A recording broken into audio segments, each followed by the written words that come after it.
Good evening, guys. Lainey Ashker checking in here. Wanted to give you sort of a grid of the day on steroids. So the first thing I'll be showing you is a bunch of videos, obviously, of me riding a bunch of my horses, clients' horses. And the first grid I'll be demonstrating to you is one that I got from Buck Davidson, mentor of mine. It's a brilliant, brilliant grid. I sort of revamped it and made it a little bit my own.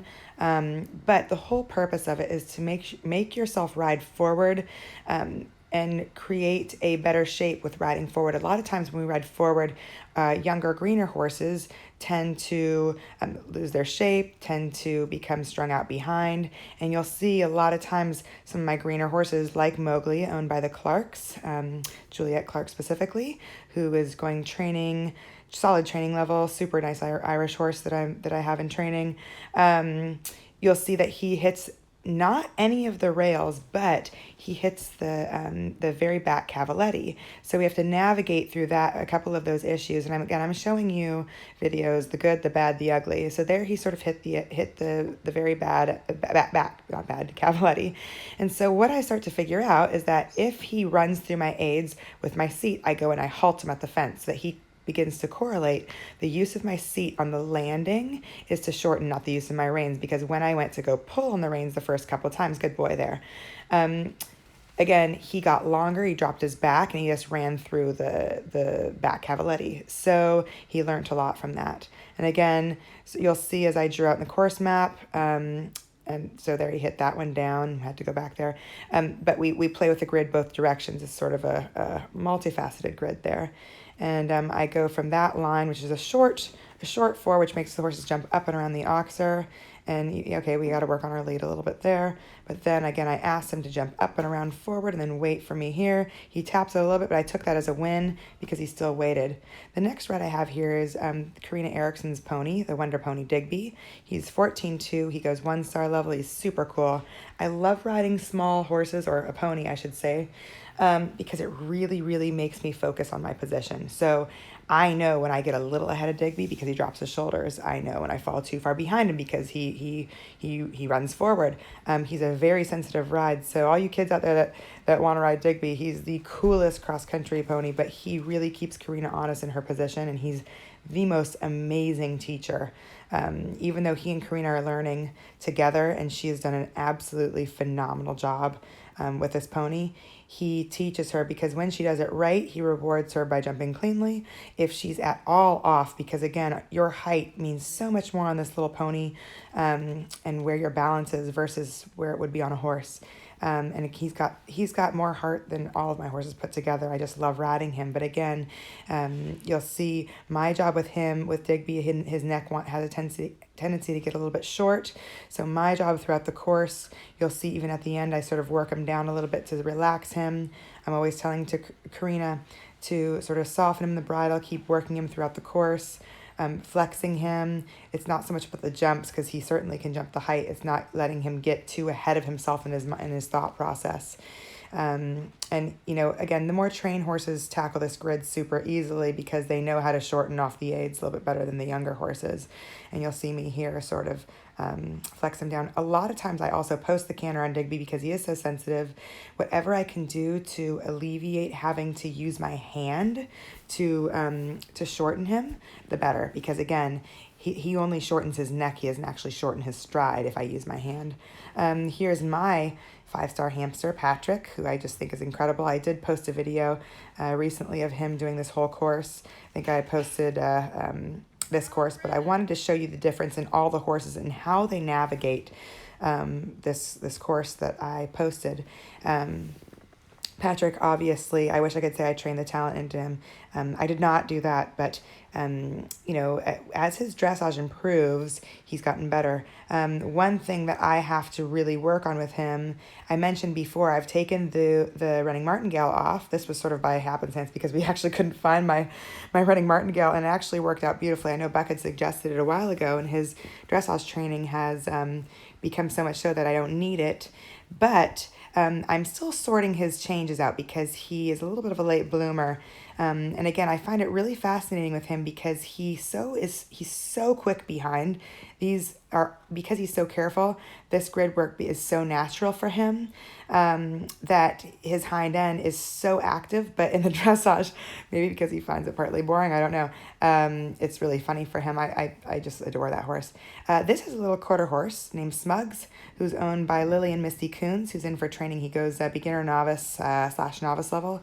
You'll see, so I have the water trays, and I have a series of water trays to teach the horses that you don't want to get fast over the water trays, right? Because a lot of times when you have a rail at a water tray, you ride it almost like a ditch. And I also like to tackle ditches on cross country, taking our time, going slowly. So the first time, that was probably the second time I did the ditches, the water trays. So I did them as a cross rail, and I did them from the trot. Obviously, I wasn't going to let them stop, but I want them to look down and look around and jump around, not through the water trays. Now, Smugs has an issue with turning. So normally, like for cross country, I have Lily ride him in a full cheek snaffle to help with the turning. But for practice and schooling at home, you'll see I do a lot of circles here to get him off the inside aids. I ride him in a loose ring snaffle. And again, trying to lighten and soften him. He's already built on his head. He's quite a good jumper, but he's a little quarter horse. So I want to alleviate the weight off of his forehand and onto his hind end. So again, every horse has a natural way of going. I don't mind that he sticks his nose out. Again, he's only been with me for about a month in training. So the more he's in training, the more muscle he gains over his top line, the rounder he will become. And again, he doesn't have any running martingale. Honestly, he doesn't need it. And I wouldn't want that to steal from his confidence over the jumps, because he is so confident and he's super careful enough.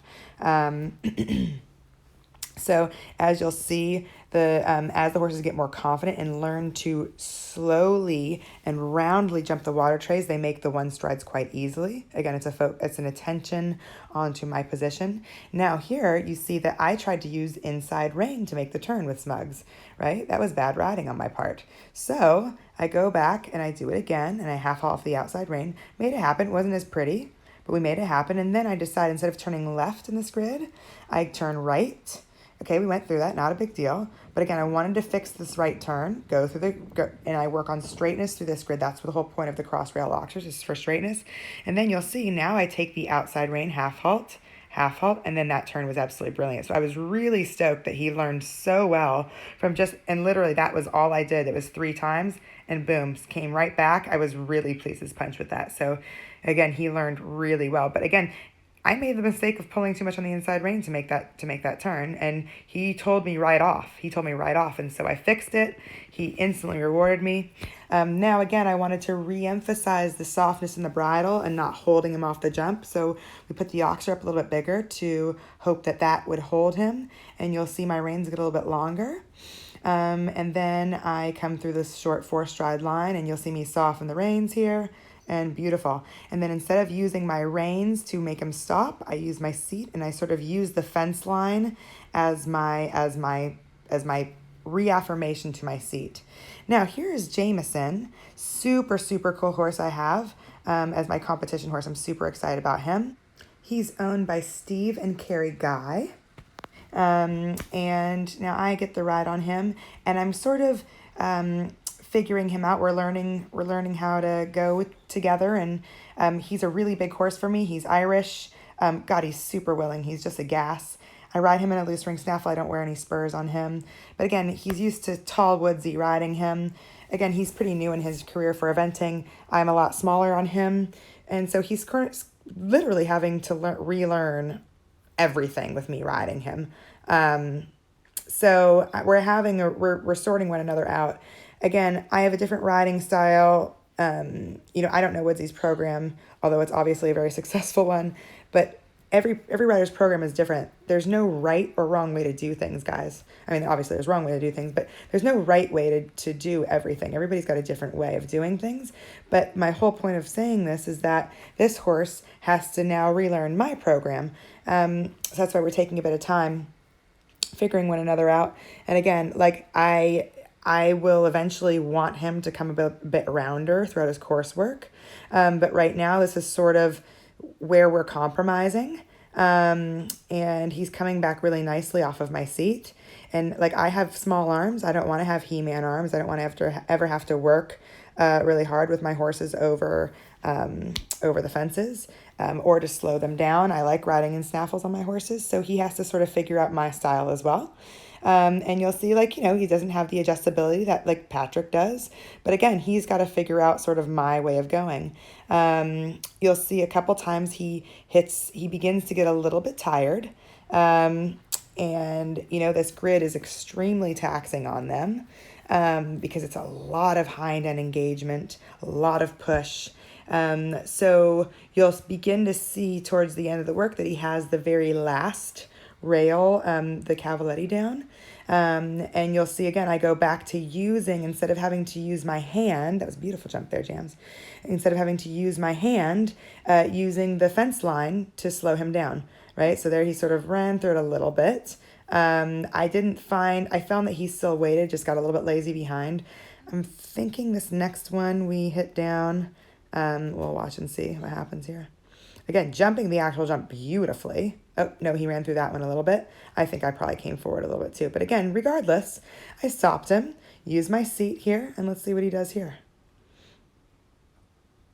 Super good. Super good. Yep, and he hit that one down with the hind legs. Again, I think a lot of it, and I halted him once more. Then we're going to try it again. Again, patience, just like in the dressage, just being patient with these guys. Super. Yep. Oh, good job. And you saw me really have to half out with my seat. And that was really good for him. This is another little thoroughbred mare my mom found off the track. This is Sweet One, a.k.a. Flo, owned by Olivia McQuarrie. Flo is a novice level mare, novice level horse. She's going to move up to training level at the end of this upcoming month. In mid-May, pardon me. Again, you'll see her way of going. She's a little bit longer in front. She's still, working on her flat work. Natural, beautiful mover, extremely brave, super careful. But if you watch her canter, you'll see her hind end is extremely active. So she found this grid very easy. So slowing down, listening to my seat. I've also had her since the track, so she's sort of used to my ride. She's a very light little mare. But again, you'll watch me ask her to slow down.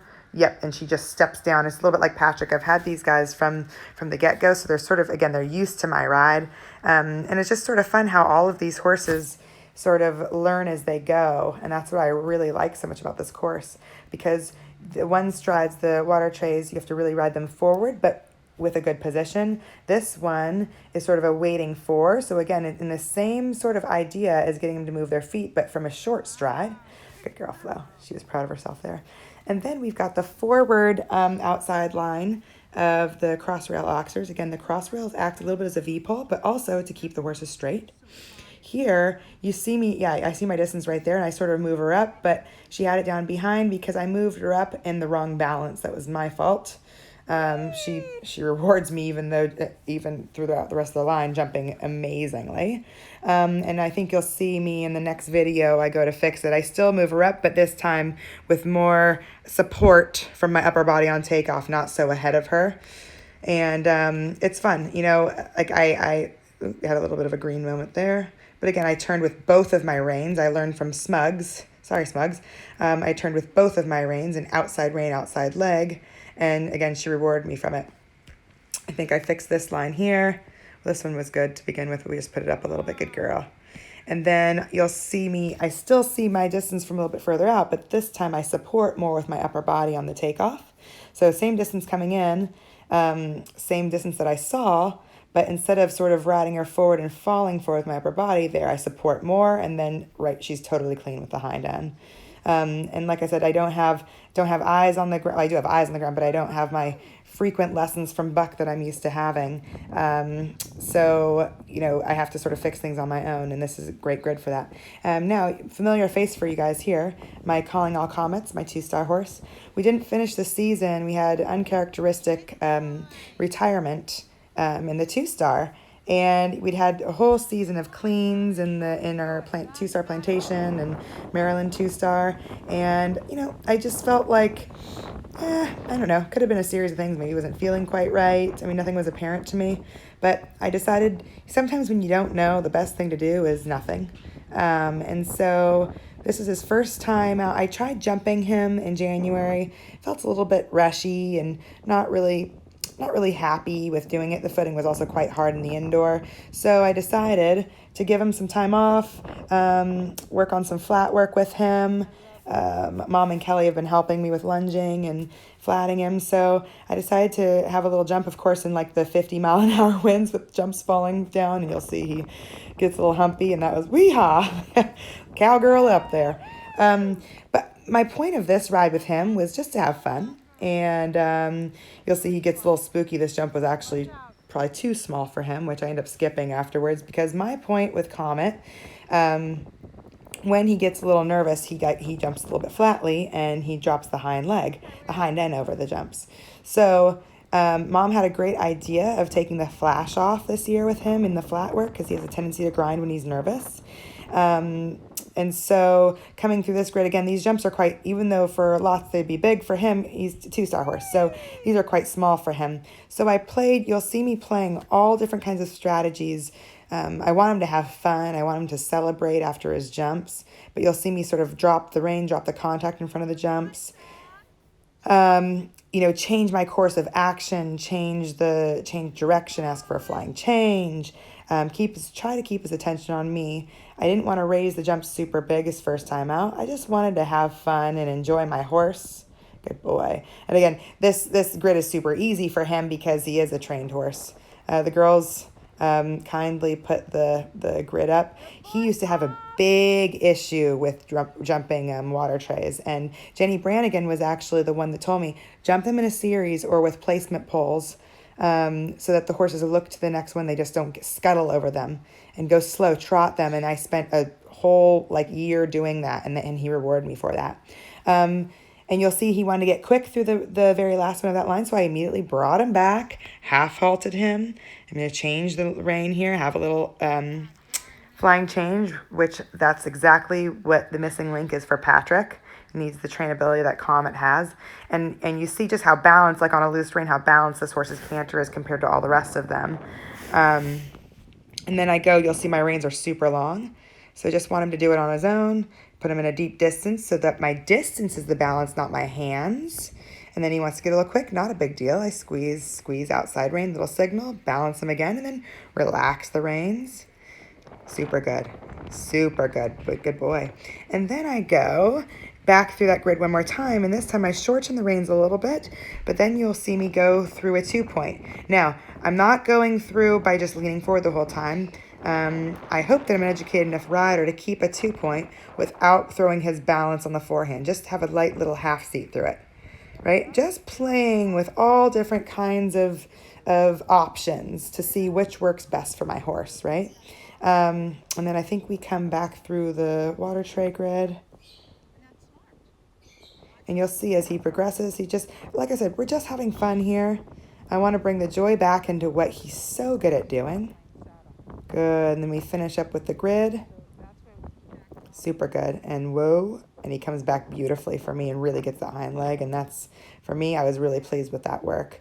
So again, I hope that explains to you guys a little bit. I wanted you to see a variety today of the different horses that I ride. To me, what makes people like Buck, like Phillip, I'm sure like the Miko Youngs, like the Laura Colletts, like all the greats in our sport. So great is not just riding one type of horse, riding different types of horses.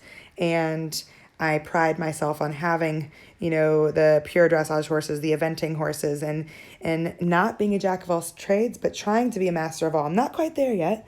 As you see, we make mistakes, but trying to learn from those mistakes and creating exercises that allow us to learn from those mistakes. If we just stick on diagonal lines, you never quite know how to problem solve.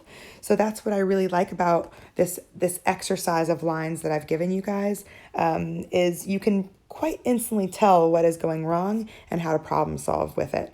So I hope that helps, guys. I hope you've enjoyed it. Give me your feedback if you like it, yes, no, what you'd like to see more of. I'm going to sort of try to continue working with this with you guys, because I know a lot of you are in certain states that you don't get the frequent help. And as much as I can do to help you guys on, if I have a couple free moments here and there, I don't need to make them nearly as long. I just figured I had this compilation of amazing horses I get to sit on. Might as well show it off and show you guys them being great and me being not so hot in all its glory. Awesome. Have a wonderful weekend and exciting Rolex week next week. Go team, go eventing, go world. Cheers, guys.